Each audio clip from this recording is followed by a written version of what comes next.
L'histoire de l'immigration en France, c'est un musée qui est assez récent, qui a été créé au début des années 2000 et qui était fermé depuis 3 ans dans son exposition permanente qu'on vient de rouvrir en juin avec une idée très importante, c'est d'avoir un musée d'histoire qui raconte en réalité notre histoire commune, comment la France est devenue la France.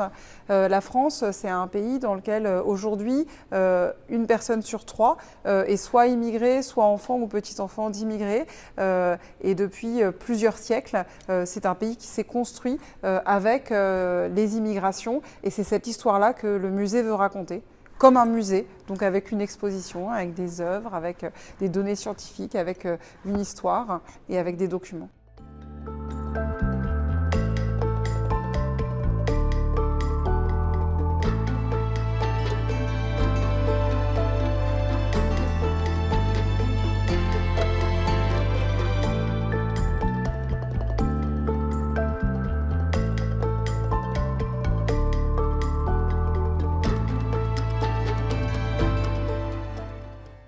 Ce que montre un musée d'histoire, c'est que l'histoire des migrations en France, elle s'est toujours faite avec des moments d'épreuve, avec des moments difficiles, avec des relents xénophobes, avec des replis qui ont pu aussi exister. Mais aujourd'hui, on est dans une période où il y a une tension extrêmement grande dans le débat public dès qu'on parle d'immigration. Et nous, ce qu'on veut faire avec le musée, c'est essayer, en remettant en perspective, d'apporter de la rationalité, des données scientifiques.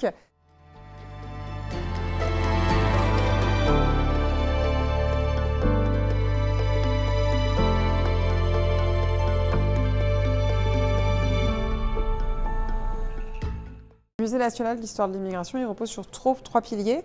D'une part, une connaissance historique, scientifique, d'autre part, de l'art et troisièmement, des objets individuels qui ont été donnés par des personnes au musée pour pouvoir raconter leur histoire familiale ou leur histoire personnelle de migration. En adéquation personnelle, je crois que c'est souvent à travers le plus intime que la compréhension la plus universelle de ce que c'est que de vivre une expérience humaine se transmet le mieux.